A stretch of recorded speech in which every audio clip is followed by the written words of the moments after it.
Good morning, everybody. Happy Monday. Happy Monday. Happy Monday. It is Monday, one of my favorite weeks. If you don't like Monday, then you're not doing what you love during the rest of the week. Hope everybody's doing good. Austin, welcome to the show. I appreciate you. Thank you. I've been on almost every except for the last two, but I've been on almost every episode. But thank you for my limelight. Absolutely. So if you don't already know, I'm Bob, and this is Fight Junkeez, sponsored by MMA Fight Universe. And today we are going to break down UFC Kansas City, Arnold versus Max Blessed Holloway. There's not too much to say about the entire card, but I'm certainly excited for the co-main event and the stunning knockout and the main event. So I do have to say, Ode Osborne, UFC flyweight, will not be in today. I got a text. He's got a whole lot of stuff going on, and he just moved into a new place. So he's busy, and I get it. He's got a lot to do. So I told him, don't worry about it. I got it. And here we are. So, Austin, did you watch the fights this weekend? Yes, I watched almost all of them. I know I for sure saw the co-main, the main, a good chunk of the undercard, good chunk of the main. Missed like maybe one or two. Yeah. No, it was a good card. I was super stoked. If you didn't know, we'll start right at the main event. Max Holloway is one of the GOATs of the featherweight division. I think he's just a GOAT in general. Yeah, without a doubt. I mean, besides BJ Penn, he's got the entire island of Hawaii on his back. Don't mind me today. I'm going to be playing with my brand new Fight Junkeez mic. So you'll be seeing this more in the future because I'm going to be going out and doing interviews with fighters at the gyms. Basically anywhere they are. I don't care if they're on the top of the Red Rock. I'm going. It's a good workout. Yeah, Red Rock's cool. It's going to be a little hot though. So stay tuned for that. So let's get into it. Max Holloway has been out for 9 months. And he's got 27 fights in the UFC, and he's only lost to one person. He lost to. I mean, I'm talking. We're not talking about 2013. I was gonna say, I think he's lost to two people. Yeah, Dustin Poirier and Conor McGregor. Which? Oh no, Volk 3 times. And then Conor 3. Well, I'm talking way back. Oh, okay. Talking way back. So, if you don't know Max Holloway, he's, like I was saying, the GOAT of featherweight. His title defenses, I think it's just him. You got to throw Conor in there. With his run, he beat everybody and then became double champ. And then, of course, Aldo. But besides that, there's not many other featherweights besides, obviously, the number 2 pound for pound on the planet right now, which is Alex Volkanovski. So I was excited to see Max Bless Holloway back. Max, good job. He won the fight exactly how I expected him to win the fight. Literally, to a T.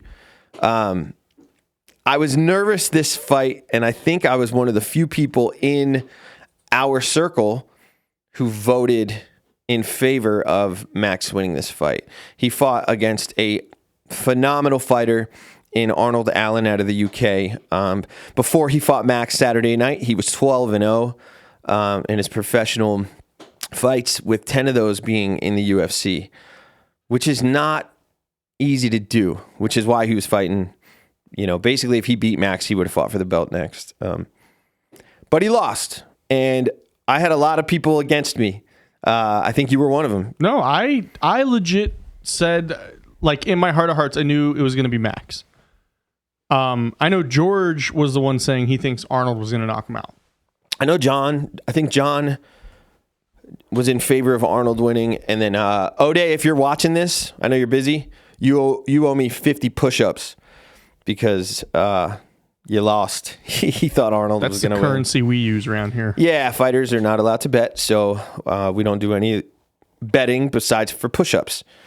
I had to do push-ups last weekend because of the fights, and now Ode Osborne, you owe me 50 push-ups. So get to it, high speed. Let's go. We're expecting a video by end of day today. Yeah. It was a good fight. The featherweight division's basically been Holloway, Volkanovski at the top for the last 4 years. So it was Max for a couple years, about 27 months, and then it went to Volkanovski, he fought Volk 3 times. That's the problem. Volkanovski's the champ, and he is fighting this summer against the interim champ. I think Holloway's going to wait for that. I'm not sure. but I don't know. I mean, to fight 4 times, maybe if you guys are watching, you can write in the comments, like, do you want to see the 4th fight? I don't know. I guess, they earned it. That's the same as like the 185 division, like Israel Adesanya. Like, he doesn't want to fight. He's beat everybody in the top 5 anyway at 185. And now it's like, do I really want to go through those guys again? Of course, he's going to get a payday, but is it exciting to us, the fans? Not necessarily. I do not want to see fighters fight for the 4th time, but I get it. And I'm not Dana White or Hunter, so I don't make the matches. So I'll just keep watching and keep breaking them down. So Max won by decision. Look, if you're going to fight Max Holloway, and I'll go into this a little deeper because I have a lot of respect for Arnold Allen, obviously. I thought if he did get it done, he would have gotten it done by stoppage early. And when I say early, I mean by the middle of the 3rd. If you go into deep waters with Max Holloway, you're probably already fatigued to the point where you're not going to get the KO. And I honestly believe, well, if you watch the fight, I gave the last round without a doubt to Arnold Allen. The last round? The 5th? Yeah, he turned it up in the 5th. He did turn it up, but in the last 10 seconds. No, and he still got dropped. Yeah, in the last 10 seconds. But if you looked at the whole 5 minutes as a whole, he went out there and he knew, like, I'm behind probably 3-2, after this round. I had it 4-1 overall, Max. I'm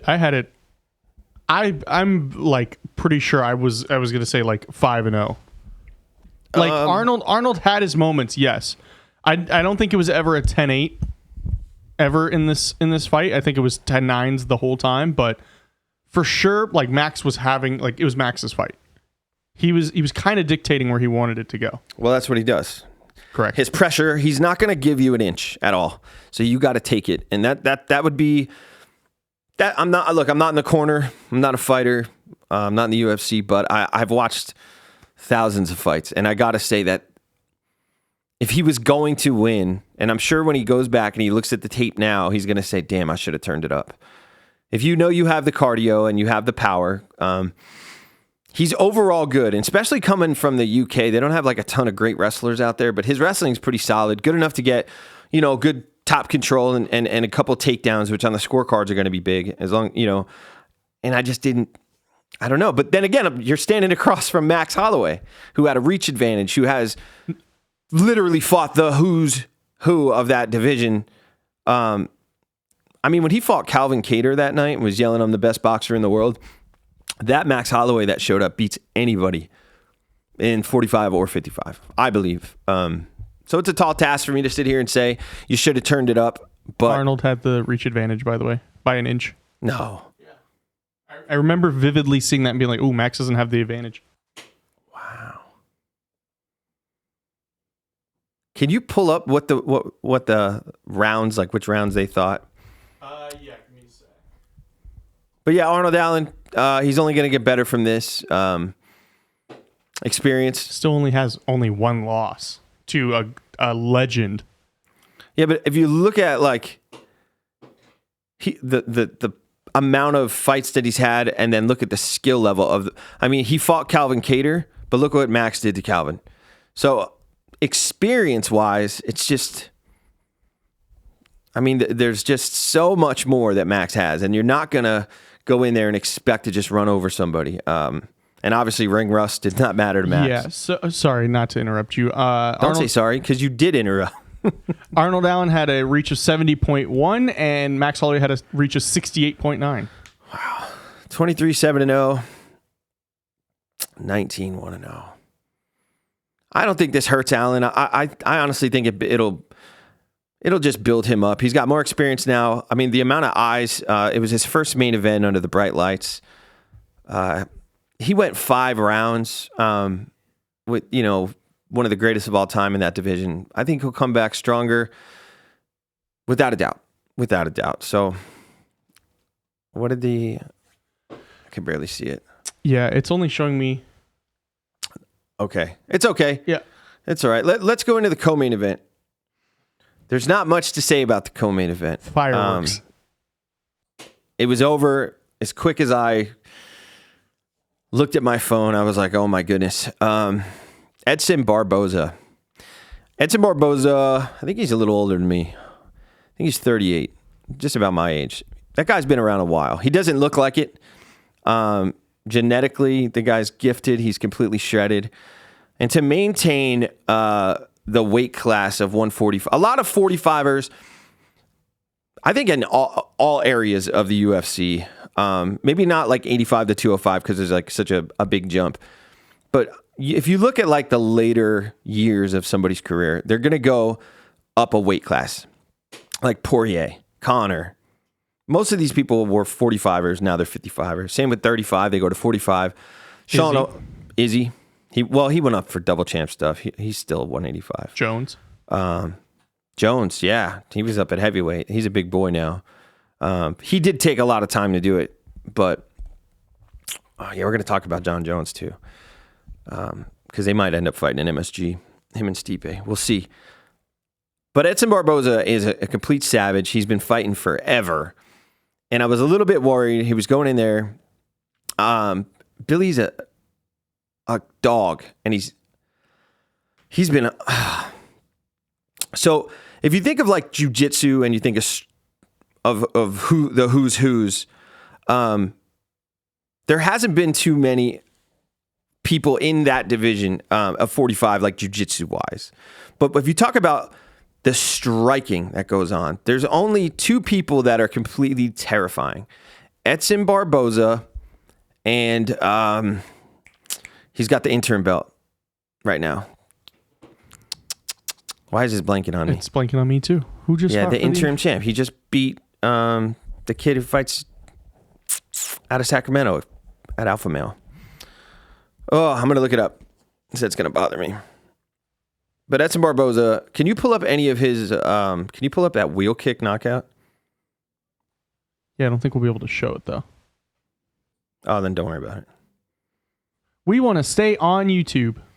Yeah, so I've had a lot of people say, hey, we like when you put up some of the clips, but unfortunately, we'll get flagged for, you know, using copyrighted content. So we have Lana in the chat saying she'll fight Mr. Jones. Lana will fight John Jones. Yeah, I think Lana takes that. I think Lana gets the dog shit beat. I'm sorry, Lana. I got to be honest. John Jones will beat up Godzilla. I have no internet. All right, it doesn't matter. Interim title. Oh, hold on. Let's see. I can help you here. Yeah, I have no internet. The Wi-Fi's been off in this building a little bit. But yeah, Edson stopped his opponent with a knee, and it wasn't like a flying knee. It wasn't even telegraphed. It was he's been around so long that he could read his opponent, and he started to get reads on his opponent. Yair Rodriguez. How the hell did I? Max just fought him.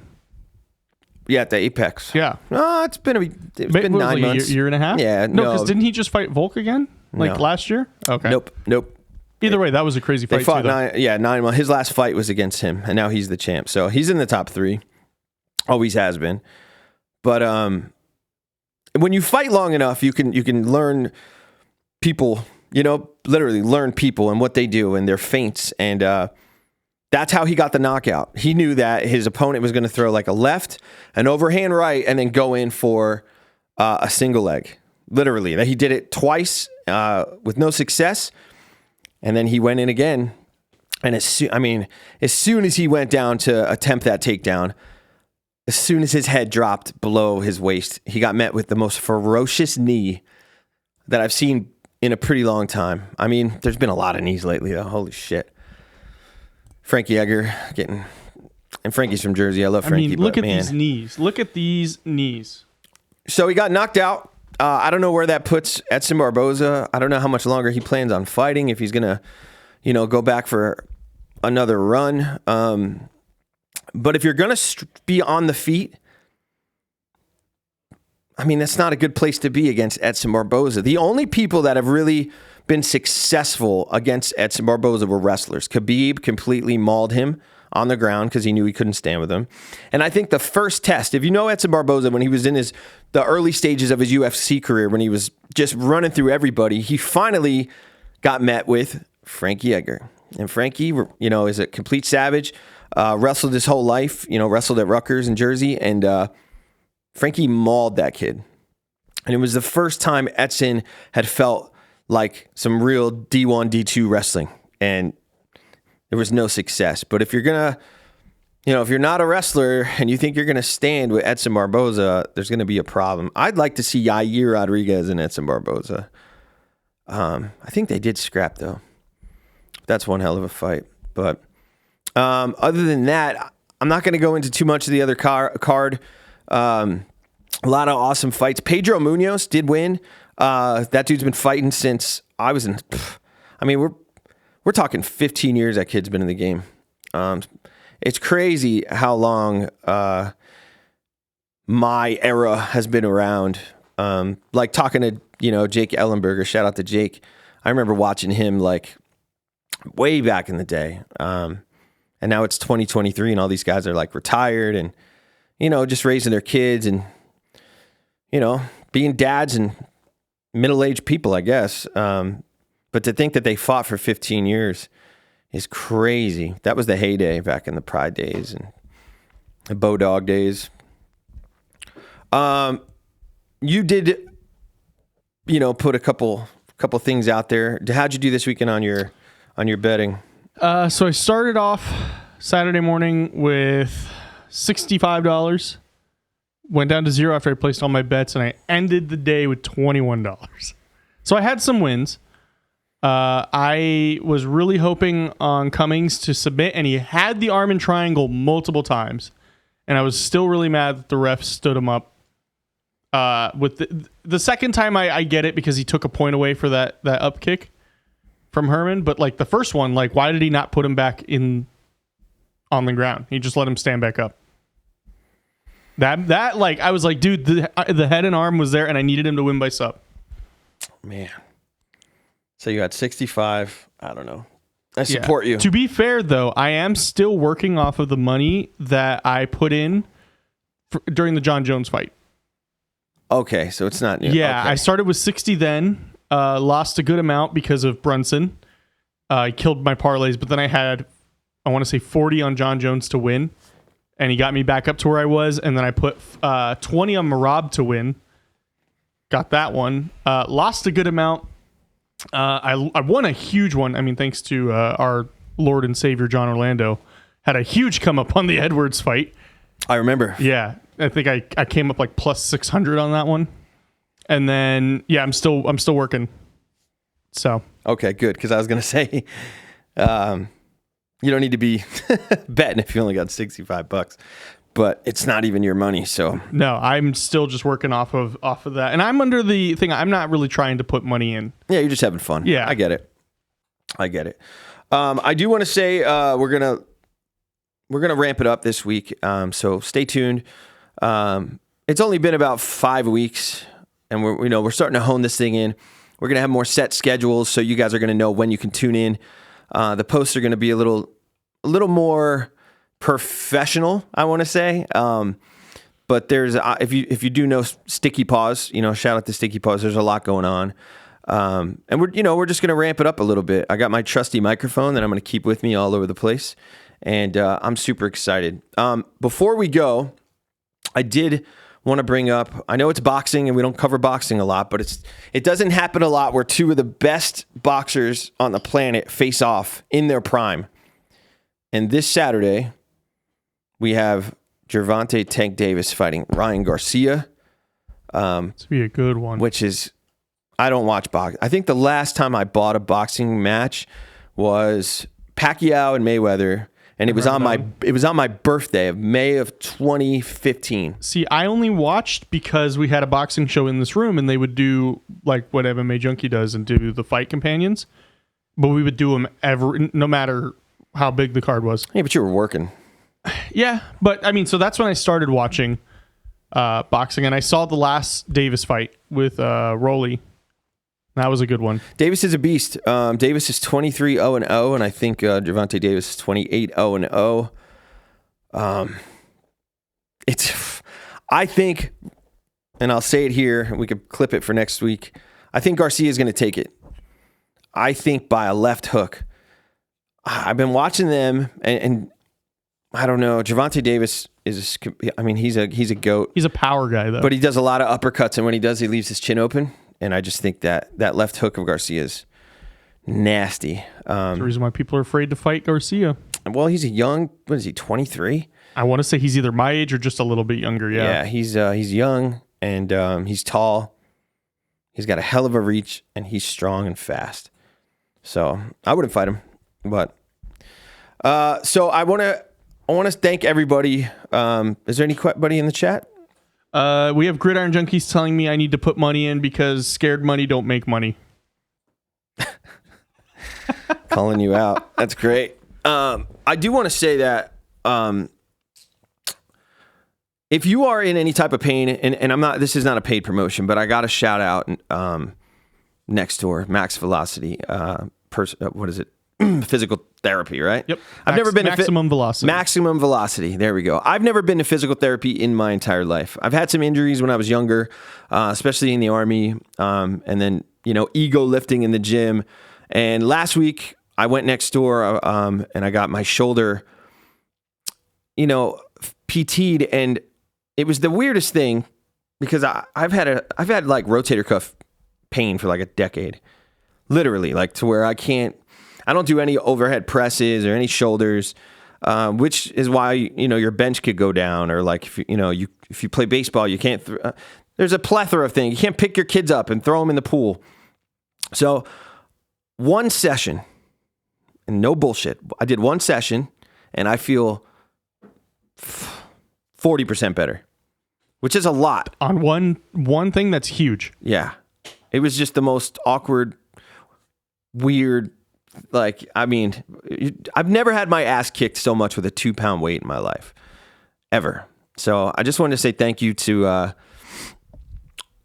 Next Door, because, I mean, if you're in a lot of pain, you know that it's miserable, and I don't take any pain medication. I just refuse to. So I'm excited. I'm going to go back this week. So if you're in the UFC, hit me up. I'll put you in contact. And we'll get you in there, get you healed up. So I appreciate that. Anything else? No, I think that's it for today. I mean, it was a stellar card. I mean, we had some great. I mean, the co-main was explosive. The main event was a clinic, but in the best way. We love we love being UFC fans, but a lot of UFC fans are like unaware boxing fans. They really just want to see UFC fighters slug it out. Yeah, the casuals. Yes, the casuals. Yeah. Yeah, no, I'm not a casual. And it's okay to be a casual. But, yeah, I'm glad that those guys went all 5 rounds, and they're both okay. So yeah, and it didn't lose any intensity ever. No. So thank you guys again. Fight Junkeez. Tune in. We'll be here every Tuesday and Thursday live at 9:30 Pacific Standard Time. And then we're going to ramp it up, and you'll see a lot more clips and a lot more shorts on YouTube of me interviewing fighters. I'm also going to interview some of the Power Slap guys over at the UFC. So if you follow Power Slap, shout out to Dana White and the Power Slap guys. I'm going to have some of them over here as well. I might even let one of them slap me. We'll see. Let's do it. All right, guys. Thank you very much. I appreciate you. Go crush this week. Later.